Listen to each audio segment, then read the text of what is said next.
जय गुरुदेव, जय गायत्री माता। श्रीमद् भागवत छठा अध्याय, नारद जी के पूर्व चरित्र का शेष भाग। श्री सूत जी कहते हैं, सौनक जी देवऋषि नारद के जन्म और साधना की बात सुनकर सत्यवती नंदन भगवान श्री व्यास जी ने उनसे फिर यह प्रश्न किया। श्री व्यास जी ने पूछा, नारद जी, जब आप ज्ञानोपदेश उपदेश करने वाले महात्मागण चले गए तब आपने क्या किया? उस समय तो आपकी अवस्था बहुत छोटी थी। स्वामिभू आपकी अशेष आयु किस प्रकार व्यतीत हुई और मृत्यु के समय आपने किस विधि से अपने शरीर का परित्याग किया? देवऋषि काल तो सभी वस्तुओं को नष्ट कर देता है, उसने आपकी इस पूर्व कर्म की स्मृति कैसे नाश नहीं किया? श्री नारद जी ने कहा, मुझे ज्ञान उपदेश करने वाले महात्मागण जब चले गए तब मैंने इस प्रकार अपना जीवन व्यतीत किया। यद्यपि उस समय मेरी अवस्था बहुत छोटी थी, मैं अपनी माँ का इकलौता लड़का था। एक तो वह स्त्री थी, दूसरे मूढ़ और तीसरे दासी थी। मुझे भी उसके सिवा और कोई सहारा नहीं था। उसने अपने को मेरे सने पास में जकड़ रखा था।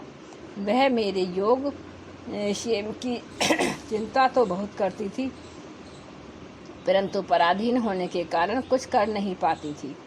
जैसे कठपुतली नचाने वाले की इच्छा के अनुसार ही नाचती है, उसने अपने को मेरे सने पास से जकड़ रखा था। वह मेरे योग क्षेम की चिंता तो बहुत करती थी। जैसे कठपुतली नचाने वाले की इच्छा के अनुसार ही नाचती है, वैसे ही वह सारा संसार ईश्वर के अधीन है। मैं भी अपनी माँ के स्नेह बंधन में बंधकर उस ब्राह्मण बस्ती में ही रहा। मेरी अवस्था केवल 5 वर्ष की थी। मुझे दिशा, देश और काल के संबंध में कुछ भी ज्ञान नहीं था। एक दिन की बात है, मेरी माँ गो दूहने के लिए रात के समय घर से बाहर निकली। रास्ते में उसके पैर से सांप छू गया। उसने उस बेचारी को डस लिया। उस सांप का क्या दोष, काल की ऐसी ही प्रेरणा थी। मैंने समझा, भक्तों का मंगल चाहने वाले भगवान यह भी एक अनुग्रह ही है। इसके बाद मैं उत्तर दिशा की ओर चल पड़ा। मतलब उस ओर मार्ग में मुझे अनेकों धन धान्य से संपन्न देश, नगर, गांव, अहीरों की चलती फिरती बस्तियां, खाने, खेड़े, नदी और पर्वतों के तटवर्ती पड़ाव, वाटिकाएं, वन, उपवन और रंग बिरंगी धातुओं से युक्त विचित्र पर्वत दिखाई पड़े। कहीं कहीं जंगली वृक्ष थे जिनकी बड़ी बड़ी शाखाएं हाथियों ने तोड़ डाली। शीतल जल से भरे हुए जलाशय थे जिनमें देवताओं के काम में आने वाले कमल थे। उन पर पशु पक्षी तरह तरह की बोली बोल रहे थे और भौरे मंडरा रहे थे। यह सब देखता हुआ मैं आगे बढ़ा। मैं ही अकेला था। इतना लंबा मार्ग मैं तय करने पर मैंने एक घोर गहन जंगल देखा, जिसमें नरकट, बांस, सेठा, कुश, कीचक आदि खड़े थे। उसमें नरकट, बांस, सेठा, कीचक आदि खड़े थे। उसकी लंबाई चौड़ाई भी बहुत थी। वह सांप, उल्लू, सयार आदि भयंकर जीवों का घर हो रहा था। देखने में बड़ा भयावना लगता था। चलते चलते मेरा शरीर और इंद्रियां शिथिल हो गईं। मुझे बड़े जोर की प्यास लगी। भूखा तो था ही। वहाँ एक नदी मिली, उसके कुंड में मैंने स्नान किया, जलपान आचमन किया। इससे मेरी थकावट मिट गई। उस वन में एक पीपल के नीचे आसन लगाकर मैं बैठ गया। उन महात्माओं से जैसा मैंने सुना था, हृदय में रहने वाले परमात्मा के उसी स्वरूप का मन ही मन ध्यान करने लगा। भक्ति भाव से वशीकृत चित्त द्वारा भगवान के चरण कमलों का ध्यान करते ही भगवत प्राप्ति की उत्कट लालसा से मेरे नेत्रों में आंसू छल छला आए और हृदय में धीरे धीरे भगवान प्रकट हो गए। व्यास जी, उस समय प्रेम भाव के अत्यंत उद्रेक से मेरा रोम रोम पुलकित हो उठा। हृदय अत्यंत शांत और शीतल हो गया। उस आनंद की बाढ़ में ऐसा डूब गया कि मुझे अपना और ध्येय वस्तु का तनिक भी मान न रहा। भगवान का वह अनिर्वचनीय रूप, समस्त शोकों का नाश करने वाला और मन के लिए अत्यंत लुभावना था। सहसा उसे न देख मैं बहुत ही विकल हो गया और अनमना सा होकर आसन से उठ खड़ा हुआ। मैंने उस स्वरूप का दर्शन फिर करना चाहा, किंतु मन को हृदय में समाहित करके बार बार दर्शन की चेष्टा करने पर भी मैं उसे नहीं देख सका। मैं अतृप्त के समान आतुर हो उठा। इस प्रकार निर्जन वन में मुझे प्रयत्न करते देख स्वयं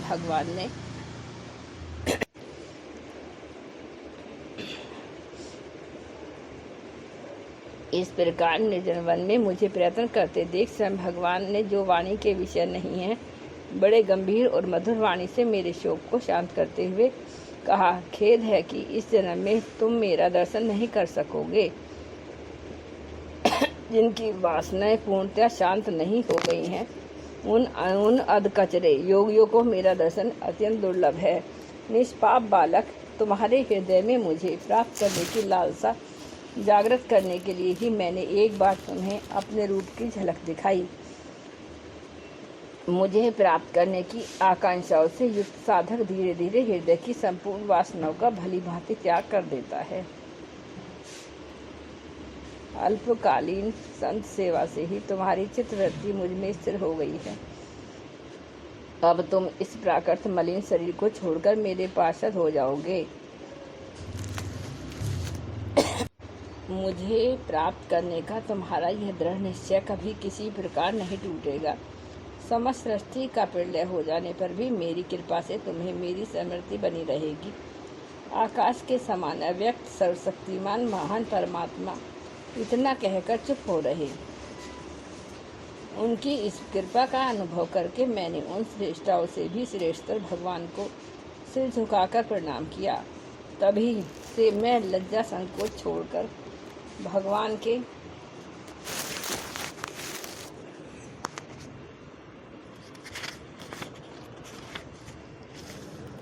अत्यंत रहस्यमय और मंगलमय मधुर नामों और लीलाओं का कीर्तन स्मरण करने लगा। स्पर्धा मद मत्सर मेरे हृदय से पहले ही निर्वत हो चुके थे। अब मैं आनंद से काल की प्रतीक्षा करता हुआ पृथ्वी पर विचरने लगा। व्यास जी, इस प्रकार भगवान की कृपा से मेरा हृदय शुद्ध हो गया, आसक्ति मिट गई, मैं श्री कृष्ण परायण हो गया। कुछ समय बाद जैसे जैसे एकाएक बिजली कौंध जाती है, वैसे ही अपने समय पर मेरी मृत्यु आ गई। मुझे शुद्ध भगवत पार्षद शरीर प्राप्त होने का अवसर आने पर प्रारब्ध कर्म समाप्त हो जाने के कारण पांच भौतिक शरीर नष्ट हो गया। कल्प के अंत में जिस समय भगवान नारायण प्रलयकालीन समुद्र के जल में शयन करते हैं, उस समय उनके हृदय में शयन करने की इच्छा से इस सारी सृष्टि को समेट ब्रह्मा जी जब प्रवेश करने लगे, तब उनके श्वास के साथ मैं भी उनके हृदय में प्रवेश कर गया। तभी से मैं भगवान की कृपा से वैकुंठ आदि में और तीनों लोकों में बाहर और भीतर बिना रोक टोक विचरण किया करता हूँ। मेरे जीवन व्रत भगवत जन अखंड रूप से चलता रहता है। भगवान की दी हुई ईश्वर ब्रह्म से विभूषित वीणा पर तान छोड़कर मैं उनकी लीलाओं का गान करता हुआ सारे संसार में विचरता हूँ। जब मैं उनकी लीलाओं का गान करने लगा, तब भी वे प्रभु जिनके चरण कमल समस्त तीर्थों के उद्गम स्थान हैं और जिनका योगासन मुझे बहुत ही प्रिय लगता है, बुलाए हुए की भांति तुरंत मेरे हृदय में आकर दर्शन दे देते हैं। जिन लोगों का चित्त निरंतर विषय भोगों की कामना से आतुर हो रहा है, उनके लिए भगवान की लीलाओं का कीर्तन संसार सागर से पार जाने का जहाज है। यह मेरा अपना अनुभव है।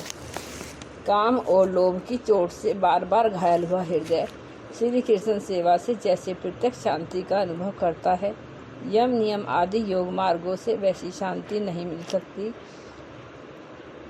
व्यास जी, आप निष्पाप हैं। आपने मुझसे जो कुछ पूछा था वह सब अपने जन्म और साधन का रहस्य तथा आपकी आत्मसंतुष्टि के उपाय मैंने बतला दिया। श्री सूत जी कहते हैं,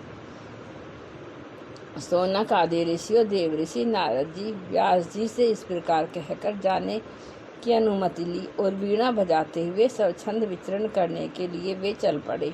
आहा, ये देवऋषि नारद धन्य हैं, क्योंकि वे सांगपड़ी भगवान की कीर्ति को अपनी वीणा पर गा गा कर स्वयं तो आनंद मगन होते ही हैं, साथ साथ